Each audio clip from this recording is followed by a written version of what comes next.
Hello and welcome back. It is a Wednesday, and I am filming once again from the Panic Room, where I imagine the majority of all future lectures will be filmed from. Today, we are going to continue talking about political sociology, but we're going to shift the focus a little bit. On Monday, we discussed at length the structural and the global determinants of a democratic system. What are the factors that encourage a democratic system to emerge? What are the factors that encourage a democratic system to preserve itself and to continue to a country to continue to be a democracy? However, politics is not just about structure. Politics is not just about representatives and identity-based divisions and what have you. Politics is also about people, and people can participate in the political system, especially in a democracy, in one of two ways. There is what we call representational politics, and that is what we typically understand as voting. You vote when there is something to vote on or somebody to vote on, and that's what representational politics is. However, there's a whole nother strand of sociological research on what is known as extra representational politics. And there I'm talking about social movements. I'm talking about people working for political ends outside of the traditional political system. So what I'm going to do today is go through what is meant by social movements. I'll offer a very clear definition and several examples of it. I will present a little bit of data on what social movements actually do, and then I'm going to go over the theory about how social movements emerge and how social movements ultimately succeed. And that will lead into a discussion of outcomes. In the way of announcements, I am working through and finishing up grading your assignment 2. If you haven't gotten that in, I definitely encourage you to continue pushing your work forward. The worst thing you can do for yourself is take a 0. So I encourage you to submit, even if it's late, submit it. You'll get my feedback and you'll get some type of a grade, even if it's not, your best work. At this point, late zeros are the things that can hurt you easily the most. Okay, so let's talk about social movements. Now, this is the point where I want to ask you, hey, what is a social movement? I say this a lot, where these are often ideas, or these are often concepts that, despite being housed in sociological research, are things that have entered mainstream society and things that are often known by individuals, even if you wouldn't necessarily use the explicit sociological definition to describe it in everyday talk. But here's the best definition that I've personally found of social movements is these are collections of either individuals or organizations engaged in political or cultural struggle on the basis of shared and collective identities. Okay, so there's a lot going on in that definition, and let's break that down. When I say a collection, a social movement can't just be some guy like handing out flyers in the parking lot of Walmart. It can't just be you getting on Twitter and going on a rant about something that you would like to see changed either in local or national society. It has to be a group, either individuals or in some cases coalitions of organizations, but a social movement implies a plurality of people, okay? It has to be trying to change something. It has to be involved in some type of struggle, although I hesitate to go too far with this because we also do see conservative movements. By conservative, I don't necessarily mean just Republican-backed movements. When I say conservative there, I just mean resistant to change. There's a lot of debate in the field about whether to classify that as a movement. I personally would, but by and large, there's always some type of change that people within a social movement are trying to push forward or trying to accomplish. And that is done and organized on the basis of some type of shared identity. So there's something that unites activists. There's something that unites people who are led to participating in this social movement, okay? There's 3 things I want you to understand about social movements. And I'll give you a little bit of background here about my own work. When you are in graduate school to try and earn a PhD in sociology, there's a moment, usually in your 4th year of graduate study, called candidacy exams, and that is where all budding sociologists select two areas of research, two areas of study to specialize in. And these are going to be areas that, like you said, yeah, that's where I'm going to become an expert. And so for me, I tested in two areas, one of which was social movements, right? I became, I hope, something of an expert in social movements, and I became, the other area that I tested in was urban and community sociology, and I did both within a very global context, although I've become more of a global expert mostly through practice and rather than testing. So there's three things based on my reading of the literature that I want you to understand about social movements. The first is that social movements are not always good. I think there's a real bias in the field of study that we focus very closely on the movements that we like, and that the movements that very clearly have pursued some type of social good. So we talk a lot about the civil rights movement, for example, because in my opinion, in the opinion of many, the civil rights movement accomplished something very positive for society. It accomplished something that's very much worth celebrating. The various iterations of the women's movement would be another example of this. But let's keep in mind, social movements are not always good. Most autocratic governments actually start as social movements, and most genocides, believe it or not, start as social movements. They start as collections of individuals engaged in a type of cultural struggle on the basis of a shared identity, and that's not good at all. So keep that in mind, that social movements are done to pursue some type of social goal, and that goal can be a very good thing for society, or it can also be a very negative and damaging thing for society. We also have what's known as a very severe dependent variable bias. It's a complicated way of saying, if you only focus on social movements that were successful and social movements that accomplished their goals, that will lead you to come away with a skewed understanding of how powerful social movements actually are. So we write a lot about the labor movement because it was successful. We write a lot about the civil rights movement and the women's movement because they were generally successful. However, that leads me to my third point. We don't focus nearly as much on the movements that failed. We don't focus nearly as much on the movements that did not succeed. And that leads me to my third point. Most movements actually do fail. So I have tried to do this a little bit in my own work, although it's difficult because if you're trying to, you almost have to sample on the dependent variable in a circumstance where you think a movement should have emerged, but it never did. Like, you can't, it's very difficult to study that. You almost have to focus on just the movements that emerged. And movements that emerge despite resistance are often the ones that end up becoming successful. But really, most movements actually fail. So you can think about various social movements that we've seen throughout history. You can think about them in a contemporary way, things like Black Lives Matter and various racial justice movements. You can think about various immigrant rights and immigration support movements. You can think about conservative counter movements like the Tea Party, for example. These are all things that very easily and clearly fit our definition of social movements. However, social movements, it's not that they don't just exist. They have to actually do something. Social movements have to move. They have to be engaged in activity in order for them to matter really at all. So what I'm going to do now is I want to go through various questions that are asked in the General Social Survey that ask people about whether or not they have done certain things that would qualify as social movement activity.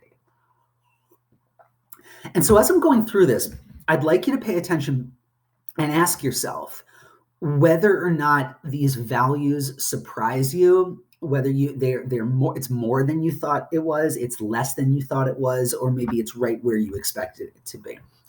So how many of you have ever been asked to sign a petition?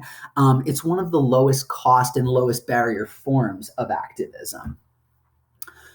If I look at the data here, about 16% of people in the past year, and this is 2016 data, in the past year say, yes, I have signed a petition. Another 17% say in the more distant past. So not in the last year, but in the more distant past.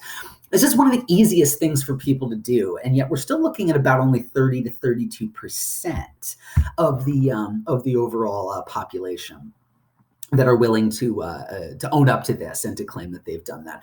And so, yeah, there's a lot of petitions out there. Some of them are very meaningful. Others seem pointless. Others are easy to ignore because they're online and not in the downtown of a major city. But either way, this is one of the easiest things to do. And we're looking at a fairly small number. So this is one, I expected this, like the very first time I saw this data, to be about 50-50, but maybe that's because I was, at the time, I was going to Ohio State, where if you walk across the Oval on campus, you cannot get from one end to the other without getting asked to sign 5 or 6 different petitions. So it just felt very close to my own experience. Now, what else? Contact a politician. 9% in the more distant past, 9% in the past year, 9.1% in the more distant past. This seemed low to me until I realized actually that's kind of high. It's not like people are calling up the president to try and make a point about their local parks or public schools. So when we say contact a politician, it's usually either your congressperson, your senator, or your your mayor in perhaps some circumstances. How many of you know who your congressperson is? Right? A stunningly high number of Americans actually can't name their congressperson. So this makes a lot of sense to me. And for the record, I'm not taking shots here. I don't think I can name my congressperson. I think her name is Debbie, but don't quote me on that. I'm honestly not sure at all. So this actually looks kind of high to me. And granted, it's not that difficult to contact a politician. There's dedicated phone lines and email lines that are set up. Now, whether anything happens out of that is another story entirely. But by and large, this is something that a lot of social movement organizations are trying to do, are trying to encourage contact of politicians. And we're looking at 18% here. What about boycotting a product? Okay, maybe PETA wants you to boycott McDonald's until they treat their chickens better or something like that. 11.6% in the past year, 6.5% in the more distant past. So we're looking at 17% here, thereabouts, 18% thereabouts. Again, I would ask you, is this higher or is this lower than you thought it was going to be? It actually strikes me as a little bit higher. For starters, I don't know many people personally that go out of their way to boycott products. I think a lot of people talk a big game about corporations, including myself at times, without actually following through on what that might mean for my personal consumption. But also, if you're going to boycott a product, what's the key thing that you need? You need an alternative. And a couple things have happened. One, it's hard to find a non-corporate alternative that maybe doesn't offend you for the reasons that you were boycotting in the first place. And I also feel like you need to be able to spend the money on other goods. If this is like an ethical issue for you, you need to be able to have some type of money, right? You need some money to be able to actually say, yeah, I will seek out another alternative. I will seek out something else, for myself. So again, all these numbers here, they look generally low. And then sometimes I realize, actually, those numbers might be high once I conceptualize where it fits within the overarching social structure that this type of activity is occurring within. Okay, what about donating money?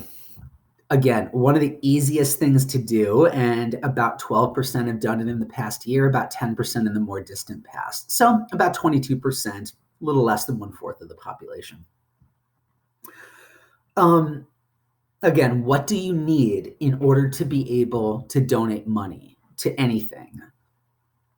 You need money to be able to donate money. So right there, the poor, the working class are often not going to be able to do this. Although for the working class, sometimes donating money a way that they do that is through union dues, which is not really a donation at all, but sometimes it's understood to be, right? It's a contribution to a local labor organization. I personally think that's a stretch, but if it does fund worker benefits, then that's probably not a bad thing.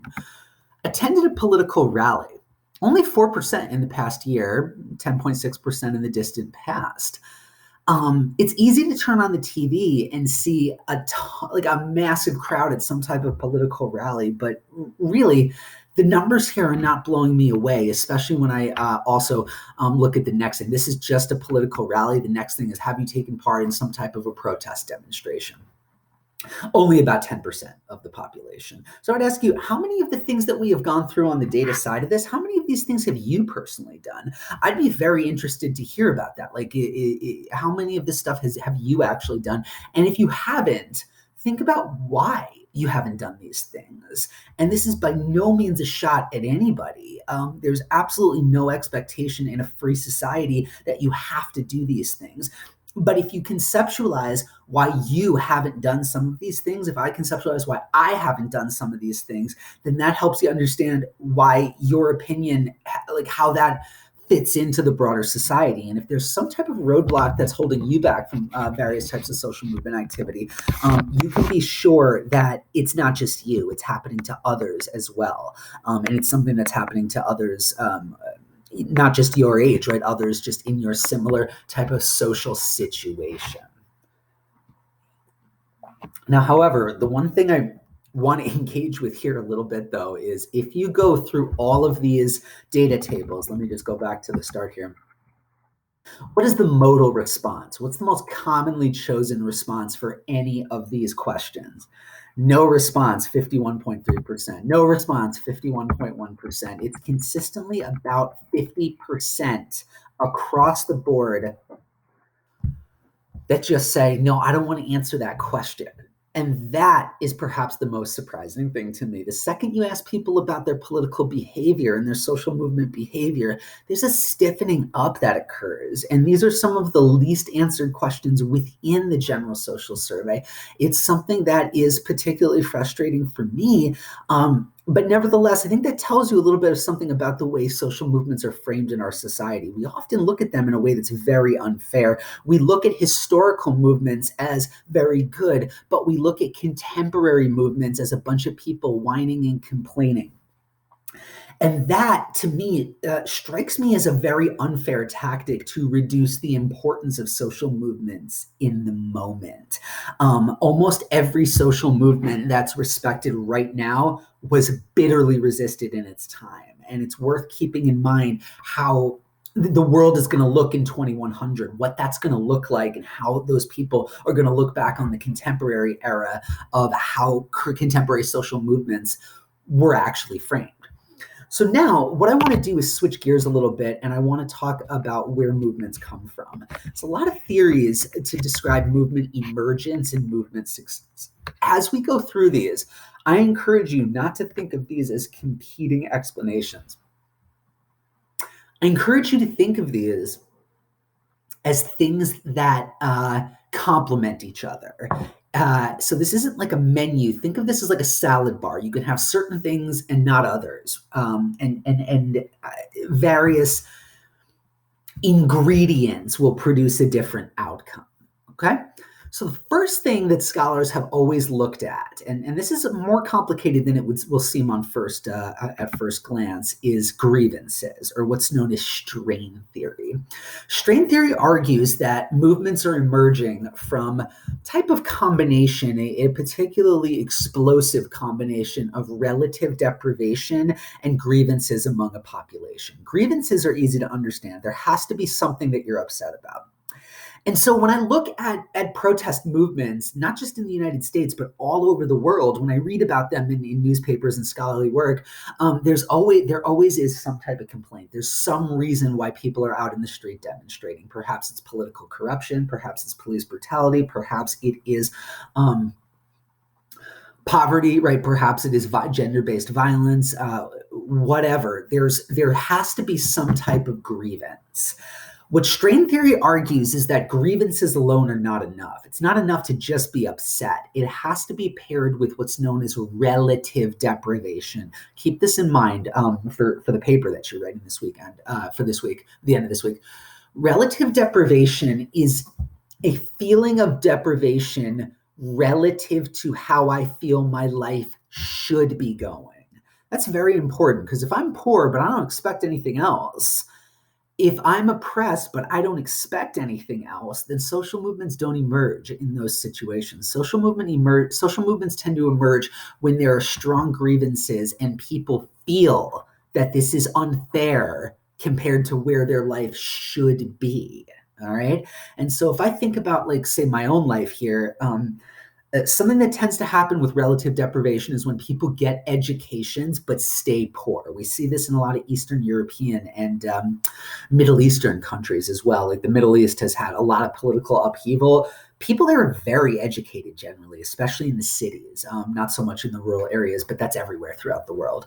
And so what I tend to see there is, like, if I just think about my own life, when I was 22, I had a bachelor's degree, and that led me to certain expectations about how my life was going to go and what type of a career I was going to pursue. So I was pursuing a career in social work. Now, fast forward, and all of a sudden I'm 28, and now I have a PhD. What if that leads me right back to the same job that I would have gotten when I was 22 with a bachelor's degree? Okay, now I'm upset about things. Now I'm starting to lose faith in my society around me. That's relative deprivation relative to how I feel my life should be going. And so the process here, the mechanism, is such that because participants are poorly integrated into society, that's the assumption, at least. Like, you're not, like, if you're really integrated into society, you're not particularly, like, if you're very well integrated, those people don't often try to change things from the outside. They work from the inside. So, like, why are social movement activists working outside the political system? Well, they may have no representation. So think about, like, poor communities really lacking representation in this country. People have to resort to grassroots activism. They essentially have no other choice. They don't often have the ability to change things for themselves through voting behavior. However, while I agree that relative deprivation is a powerful force, and while I agree that grievances are a necessary precondition, it's often not enough. Grievances tend to be relatively constant in a society. Mobilization is not. What I mean by that is, if you look at society both in a contemporary lens and in a historical lens, there is always somebody who's getting screwed. There is always somebody in some group that is getting the short end of the stick, but they don't always mobilize. So just feeling deprived and just feeling a very strong grievance is not enough to produce widespread mobilization.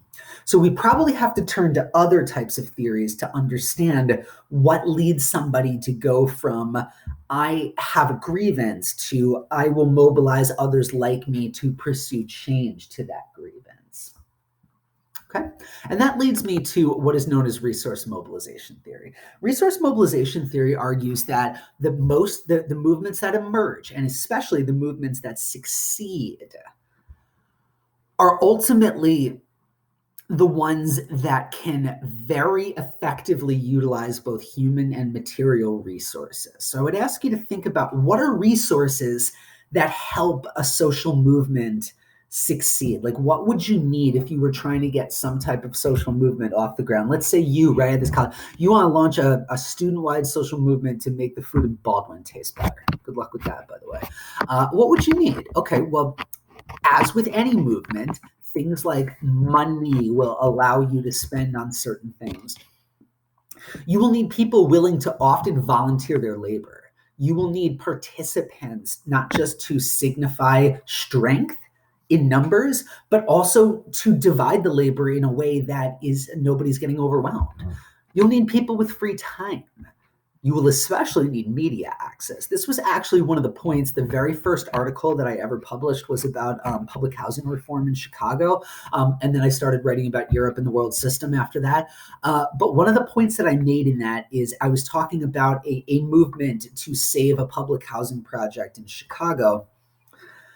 One of the major things that I tried to demonstrate in that was just how deeply the public housing residents tried to engage with the local media actors, with the Chicago Tribune specifically. And the reason for that is if you are a movement comprised of primarily poor people, you may not have a lot of money, you may not have a lot of respect from like institutional actors and bureaucratic actors throughout the society.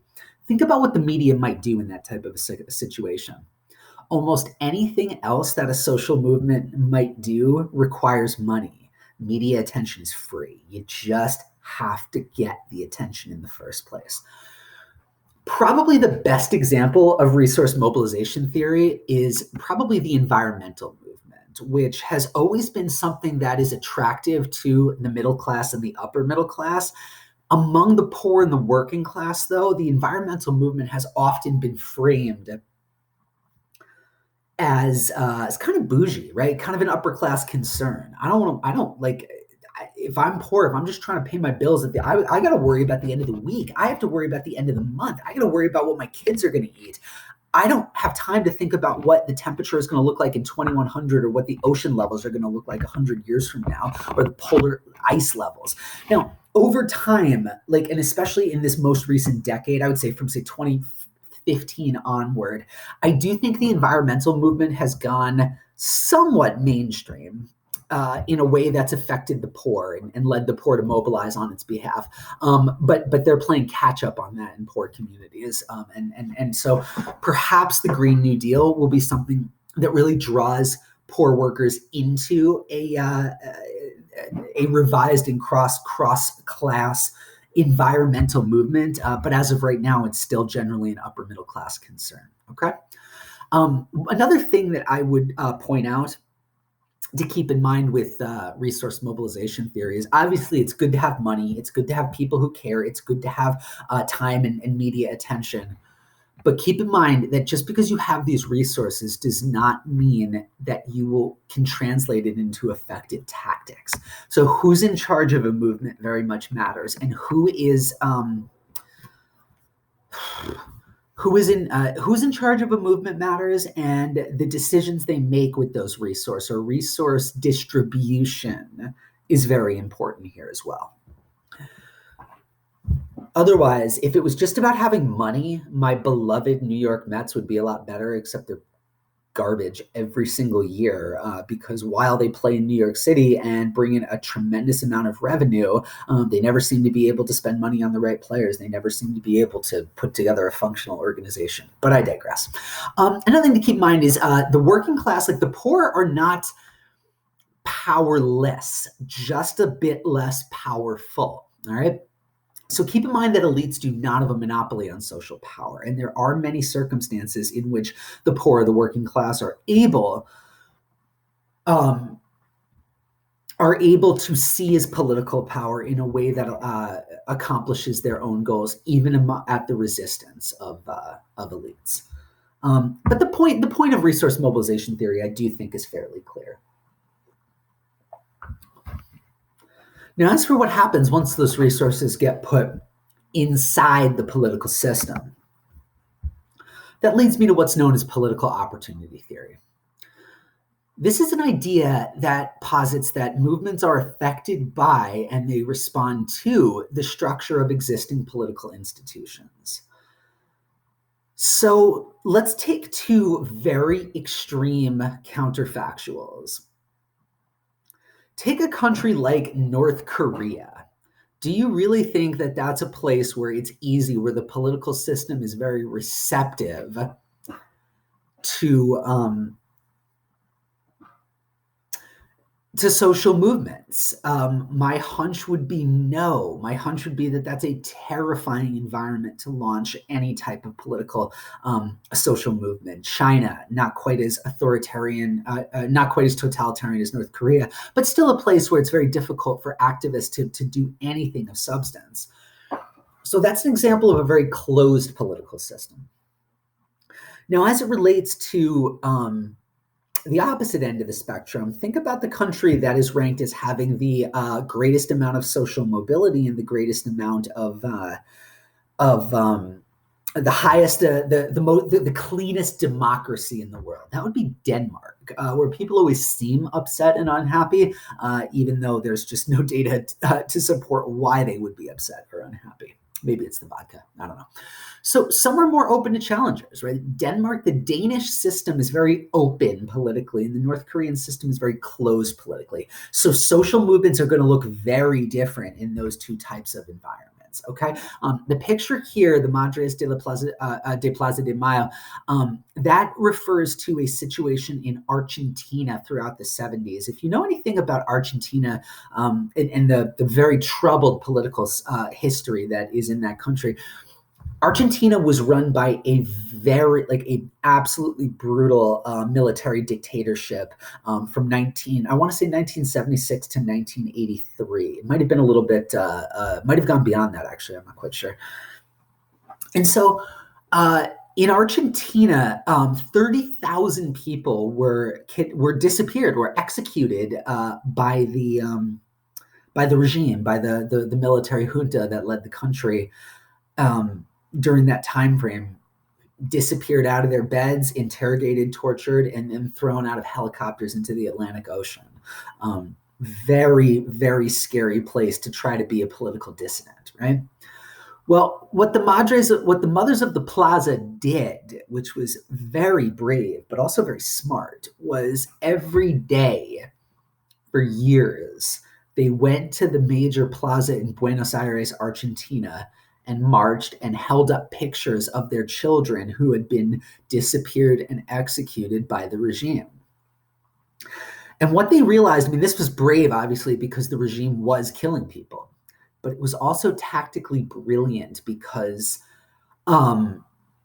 they were wise enough to know that once this started happening, like, think about what the international reaction would be if these mothers are marching in the plaza every day and then one day they just don't show up. The whole damn world is going to pay attention to that one. The whole world is going to open their eyes on that one. And they were able to be the spark of a movement that ultimately toppled the dictatorship and toppled the military regime at some point in the early 80s. Another thing that I would say, though, so anyway, to bring that full circle, the Argentine situation, what that demonstrates to you is that there are several situations here where, like, that was a situation where you had a very closed political system. People found a way to work within it. Now, think about a very open political system like Finland. There, almost nobody protests at all, but they have one of the highest rates in the world of contacting politicians. And they do that in Finland, A, because it's cold, nobody wants to stand outside, but really more so because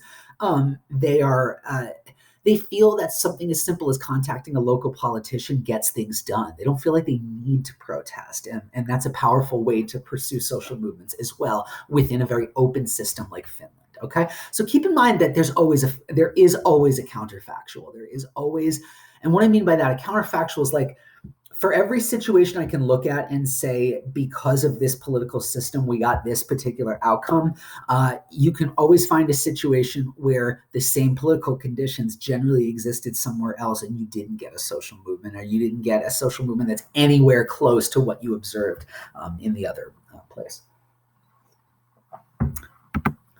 Okay, now working our way through the definition that we've set up here, people like Verda Taylor have written at length about what collective identity serves, what it does for mobilization among social movements. Movements always, whatever it is, if you're going to have a strong social movement, it requires members, it requires people who identify very strongly with the issue.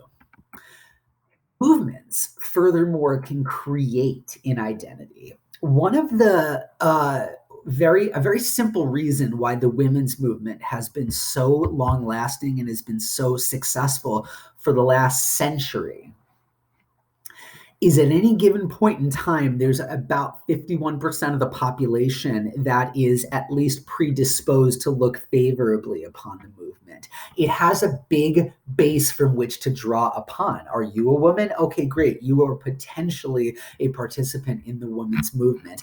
And movements can also create identities in the way that the HIV/AIDS movement in the 80s, that was a real response to government neglect and this epidemic that was ravaging the HIV positive people who were HIV positive. What the movement was able to do was organize around this identity, which did not exist previously, but they created an identity around HIV positive, and that allowed them to push for scientific research, to push for funding into this disease that was ravaging their bodies and ravaging certain communities. So identity matters here. However, the downside to an identity-based movement should be obvious. First, identities are social constructions. And if identities are social constructions, they are subject to change.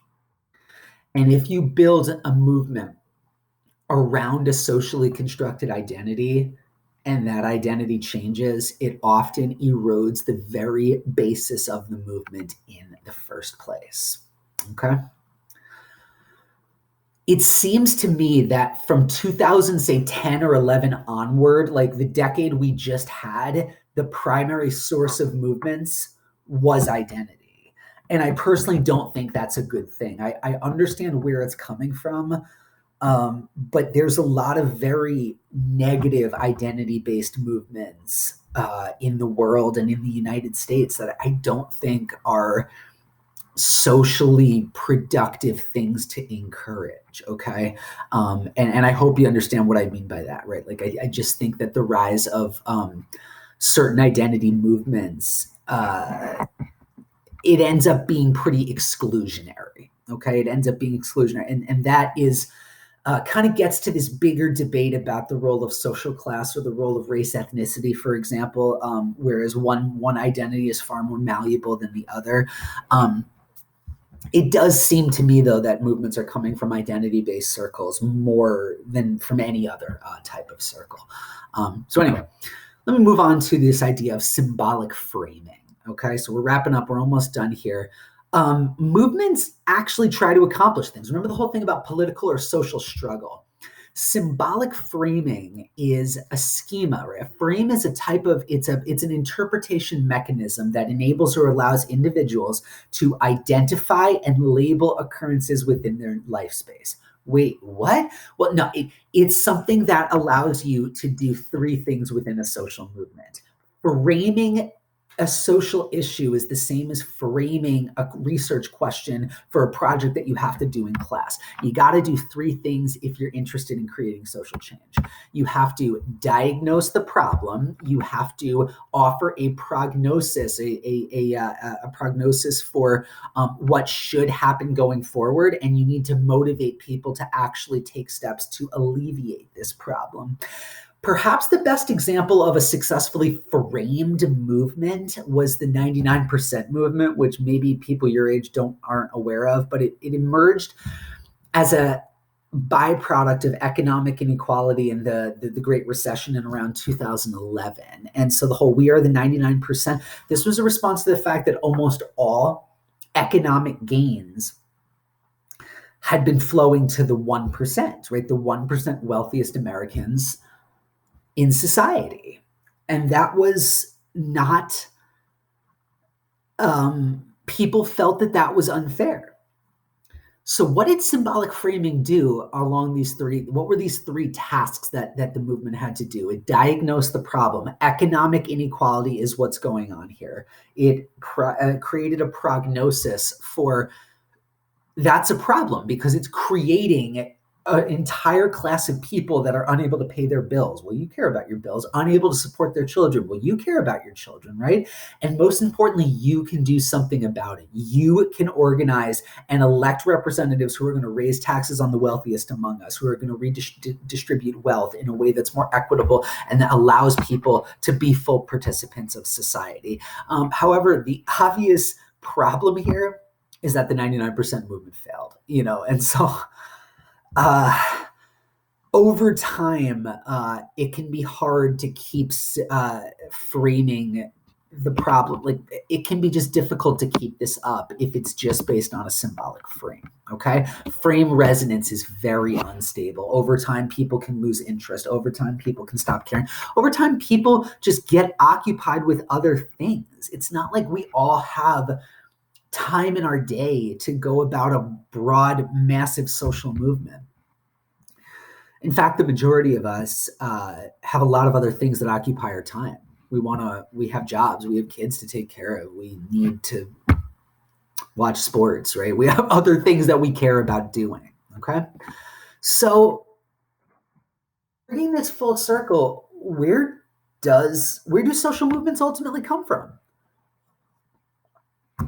Here's why social movements are very difficult to understand and very difficult to create out of thin air. It appears to come from a very unstable combination of grievances within the population, very effective resource usage, a fairly open political system, an identity-based coalition, and very clever framing strategies. And because all those things are difficult to quantify and difficult to predict, movement emergence also becomes very unpredictable and difficult to see coming. I'll end by just talking about the last period we had in the United States of large-scale social movement activity. Think about the 60s. It's always, if you've taken any recent, like any American history class, this period of the 60s and the social upheaval there has likely been covered. And it's often said, oh, the 60s were a very chaotic period. The 60s were a very socially unpredictable period. I am beginning to question that. I agree it probably felt chaotic and it probably looked chaotic. But look at the sheer number of social movements that emerged and actually accomplished things during the 1960s. You had the civil rights movement. You had, I believe, second wave feminism and the women's movement. You had the countercultural movement. You had the anti-war movement. You had a resurgent labor movement. You had the roots of a farm workers movement out west and down south. I guess I wonder whether it's really possible for large social movements to emerge in a chaotic social period. Maybe it looked chaotic, but there had to be some type of stable base that provided the organizational capacity for those movements, all of them, to get off the ground and succeed. How many of you have ever been in a group project that just got out of control very quickly? Like, it's hard to bring that many people together. It's hard to bring 4 people together for a college group project. It's even harder to bring tens of thousands and hundreds of thousands of people together for something like the civil rights movement. And yet that's what they were able to accomplish. To me, that speaks to a type of stability that had to exist among activists that encourage their cooperation in a way that just did not exist previously and probably does not exist now. All right. So anyway, that's what I have to say about social movements. Social movements are interesting, man. Like, there's a story there. There's conflict. There is a narrative to be told. And that's part of the reason why I write about social movements, part of the reason why I care about social movements. So I look forward to seeing those papers on Friday. If there are any questions or concerns, I'm more than happy to answer those questions or concerns for you. So don't hesitate to reach out. Thank you very much. And I'll be back with another video on Friday. Bye-bye.